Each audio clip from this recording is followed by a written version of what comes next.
단순히 드라마가 아닙니다. 전 세계적인 인기를 넘어 신드롬으로 이제는 한국어를 모르는 이들도 한국어가 나오면 가던 길을 멈추고 집중하는가 하면 어떤 국가에서는 무작위로 참가자를 모집해도 1000명이 넘는 사람이 참여하는 말 그대로 세계 공용어가 됐는데요. 오징어 게임 이야기입니다. 최근 오징어 게임이 불러온 전 세계적인 신드롬은 가볍게 볼 수 있는 수준이 아닙니다. 그동안 지하세계에서만 비밀리에 행해지던 범죄가 세상 밖으로 드러나기도 하고 또 배알이 꼴린 일부 국가에서는 표절 및 의도적으로 흥행을 깎아내리는 행태를 보이는데요. 오징어 게임은 전 세계를 어떻게 바꾼 것일까요?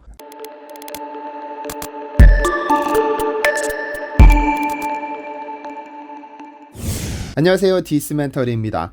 그야말로 신드롬입니다. 아카데미상을 수상했던 봉준호 감독의 기생충도 아카데미 여우조연상을 수상했던 미나리도 이루지 못했고 전 세계적인 히트를 기록한 대장금이나 킹덤 등 이제껏 한국인이 만든 영화, 드라마가 감히 도달하지 못한 수준입니다. 오징어 게임으로 인해 세계가 바뀌고 있으니까요. 이제는 그 인기를 논하는 것이 과연 의미가 있을까 하는 수준이지만 넷플릭스가 9월 17일에 공개한 오징어 게임은 무려 27일째, 그러니까 한 달 가까운 시간 동안 전 세계 모든 TV쇼 중 1위 자리를 고수하고 있습니다. 글로벌 OTT 콘텐츠 순위 집계 사이트인 플릭스페트롤에 따르면 드라마, 예능 등 TV 프로그램을 대상으로 순위를 정하는 넷플릭스 오늘의 전 세계 탑10 TV 부문에서 762점으로 여전히 1위를 차지하고 있습니다. 지난 9월 23일부터 1위로 올라서더니 이를 뛰어넘는 드라마는 아직까지 등장하지 않았죠. 공식 집계를 발표하지 않는 넷플릭스도 지난 13일에는 이례적으로 오징어 게임을 시청한 전세계 구독 가구 수가 무려 1억 1000만 가구에 이른다며 그 성과를 공유하면서 총 94개국에서 1위에 올랐다고 밝혔습니다. 그리고 오징어 게임이 넷플릭스 오리지널 시리즈 중 가장 큰 작품이 될 것이라는 테드 서랜도스 넷플릭스 CEO의 예상은 고스란히 맞아떨어졌죠. 지난 10월 19일 넷플릭스는 3분기 실적 발표를 위한 컨퍼런스 콜을 통해 3분기 가입자 수가 2분기 대비 무려 440만 명이 늘었다고 발표했습니다. 2분기 넷플릭스 유료 가입자 수는 전세계 2억 900만 계정이었으나 3분기에 440만 계정이 증가하면서 드디어 2억 1360만 가구를 돌파했는데요. 이번 구독자 수 증가는 넷플릭스의 자체 예상치 350만 계정과 주식시장 예상치 384만 계정을 훨씬 웃도는 수치입니다. 이날 컨퍼런스 콜에 등장한 리드 헤이스팅스 창업주 겸 CEO는 초록색 오징어 게임 참가자 복장을 입고 출연해 눈길을 끌기도 했죠. 다른 넷플릭스 시리즈의 영향도 있었겠지만 넷플릭스의 3분기 실적에 가장 큰 영향을 미친 것은 오징어 게임이라는 것에 반론의 여지는 없는데요. 그런데 이 오징어 게임 덕분에 곤란해진 나라들이 몇몇 있습니다. 오징어 게임은 가장 부정적인 어두운 세계를 낱낱이 까발리면서 큰 인기를 얻은 케이스인데요. 그 중에서도 111번 참가자가 보여준 어두운 세계는 중국을 상당히 난감하게 만들어버렸습니다. 극중 유성주 배우가 연기한 111번 참가자 병기는 사회에서 의사로 활동하다 사고로 부와 명예를 잃고 넘쳐나는 빚을 감당하지 못해 오징어 게임에 참가했습니다. 그는 목숨을 건 게임 속에서도 살아남고자 자신이 가진 가장 큰 무기, 의술을 이용해 치열하게 생존 전략을 짰죠. 그의 도끼 가득한 이면의 욕망을 긴박한 표정과 눈빛, 말투로 서슴없이 표현하면서 강력한 존재감을 드러냈고 그게 완성도를 높였다는 평가를 받았는데요. 그런데 영국 매체에서 이 병기의 역할을 통해 중국의 민낯을 낱낱이 까발렸습니다. 지난 17일 영국 매체 더선은 의사 병기가 행했던 비인간적인 행위는 실제로 중국에서 일어나는 일이라면서 그 실태에 대해서 보도했습니다.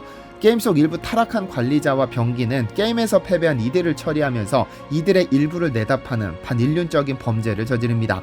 물론 게임 속에서 묘사된 상황이기는 하지만 이는 더선이 보도한 것처럼 실제로 중국에서 일어나는 일이기도 하죠. 이러한 범죄는 많은 국가들, 특히 한국에서는 드라마의 주요 소재로 활용되기도 하고 종종 뉴스에 등장하는 사건이기도 한데요. 더선은 극에서 몇몇 참가자는 원치 않는 매매의 대상으로 묘사된다. 이것은 분명 허구지만 현재 중국에서는 실제로 일어나고 있는 사건이라고 주장했죠. 그러면서 지난 6월 유엔 인권 최고 대표 사무소가 중국을 상대로 발표한 성명을 인용하기도 했는데요. 사무소는 중국이 특정 소수민족 출신의 수감자를 대상으로 범죄를 일삼고 있다는 믿을만한 정보를 입수했다고 보고했습니다. 그러면서 범죄의 사전 행위로서 혈액검사, 초음파, 엑스레이 검사 등이 사전 동의 없이 행해지고 있다면서 검사 결과는 전부 데이터베이스에 등록된다고도 폭로했습니다. 이 성명서가 발표된 직후 중국 정부는 사무소에 직접 답변서를 보내 목격자의 증언은 전부 조작된 것이라면서 강하게 부인했습니다. 그러면서 관련 증언은 중국에서는 중국에 대해 중상모략을 일삼으며 유언비어를 퍼뜨리는 모략자들이 거짓으로 증언한 것이라고 비판하기도 했는데요. 그런데 지난번 영상에서 말씀드렸다시피 어떤 제품이나 작품이 세계적인 인기가 시작되면 대표적으로 두 행동이 시작됩니다. 해당 작품을 자세히 살펴본 후 비슷한 것을 찾아내 우리가 원조다라며 표절 시비를 거는 행태가 첫 번째 행동이고, 두 번째 행동은 이 작품을 모방해 약간의 다름을 가미시켜 새로운 작품으로 만드는 행동입니다. 그런데 중국은 특히 두 번째 행동에 특화되어 있는데요. 지난 10월 14일 베이징 주재 한국 대사관에서는 국경절 행사장 한 코너에 달고나 체험관이 들어섰습니다. 오징어 게임에 등장해 전 세계적으로 유명세를 치른 이 게임이 여지없이 중국에서도 인기를 끌었는데, 이 게임을 체험하고자 전 세계 각국 외교관들이 몰려들었다고 하죠. 미리 준비한 800개 달고나는 2시간 만에 동났고, 국자 4개를 동원해 현장에서 100개를 추가로 제작했으나 3시간 만에 모든 재료가 소진됐다고 하는데요. 그런데 재미있는 사실은 중국에서는 오징어 게임이 상영 불가 드라마입니다. 왜냐면 중국 정부에서 외국 콘텐츠의 유입을 막고자 구축한 인터넷 만리장성 때문에 넷플릭스에 접속할 수 없으니까요. 그런데 중국에서 재미있는 현상이 나타났습니다. 중국 정부는 최근 한국 전쟁을 바탕으로 중공군의 활약상을 홍보하기 위해 선전 영화 장진호를 개봉했습니다. 장진호는 개봉 후 무려 9,200억 원이라는 극장 수익을 올렸고, 이는 중국 영화 가운데 역대 4위에 해당하는 기록입니다. 그런데 중국 내 인기도를 반영하는 웨이보 해시태그 검색어를 살펴보면 장진호가 12억 건임에 반해 오징어 게임 검색어가 무려 20억 회를 조회됐습니다. 즉 중국 정부에서 아무리 오징어 게임을 막는다고 하더라도 중국 인민들은 인터넷 우회 접속 프로그램을 이용해 불법적으로 이를 시청하고 있었던 겁니다. 문제는 이렇게 20억 건 이상의 조회수를 기록한 오징어 게임에 대해 짝퉁의 천국에서 노골적인 베끼기도 다시 고개를 들고 있다는 점입니다. 지난 10월 20일 중국 최대 동영상 사이트인 유쿠에서는 오징어의 승리라는 예능 프로그램을 제작한다고 밝혔습니다. 유쿠의 발표에 따르면 오징어의 승리는 체력과 지능을 모두 필요로 하는 유년 시절 게임에 도전하는 참가자들의 모습을 담은 버라이어티 쇼인데요. 자세한 내용은 아직까지 알려지지 않았으나 누가 봐도 알고 있습니다. 오징어 게임의 짝퉁이라는 사실을 말이죠.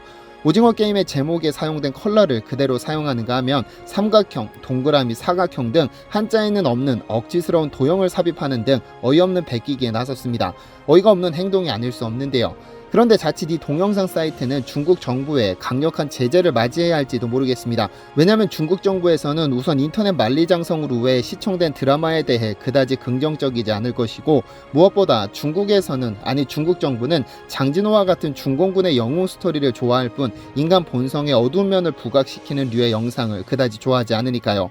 여기에 중국은 한국 콘텐츠에 대해 그다지 우호적이지 않은 상황입니다. 지난 2016년 미국은 경상북도 성주에 사드를 배치하면서 한국과 중국의 관계는 1992년 한중수교 이후 최악의 시기를 보냈습니다. 중국 정부는 즉각 보복 조치를 단행했고, 무역 제재가 아닌 한국 문화 시청 금지를 내세운 것은 상당히 의외였습니다.